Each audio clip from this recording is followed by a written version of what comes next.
चंद्रपुरात जंतर मंतर आंदोलनातील विजयानंतर विद्यार्थी आणि आंदोलकांनी एकच जल्लोष केला। शहरातील इंदिरा गांधी पुतळ्यापुढे तिरंगी झेंडे घेत हा जल्लोष साजरा करण्यात आला। देशाचे शिक्षण मंत्री धर्मेंद्र प्रधान यांच्या राजीनाम्याशिवाय दिल्लीतील आंदोलकांनी मांडलेल्या अन्य मागण्याही पूर्ण कराव्या अशी मागणी या आंदोलकांनी पुढे रेटली। हा भारताचा विजय असल्याची प्रतिक्रिया आंदोलकांनी दिली आहे। आज खरं तर हा सर्व विद्यार्थ्यांचा विजय आहे।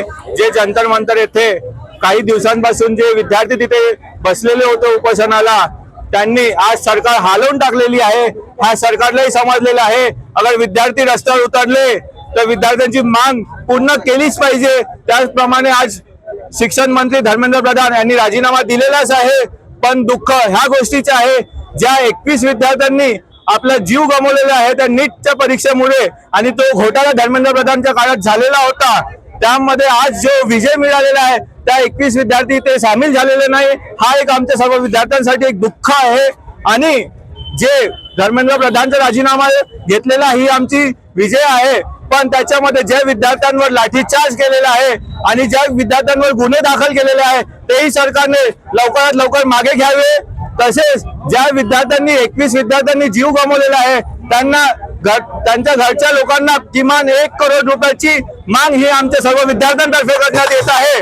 तसेच अगर हे लवकरात लवकर केलं नाही तर पूर्ण दिल्ली पासून तर सर्वीकडे एक मोठं आंदोलन याच्यापेक्षाही उभारण्यात येईल, हा विद्यार्थ्यांनी दाखवून दिलेला आहे। एवढंच आवाहन करतो की सर्व विद्यार्थ्यांनी एकजूट राहून पुढे काही देशावर घडला तरी सर्वांनी एकत्र येऊन असंच आपण कार्य करत राहू। धन्यवाद।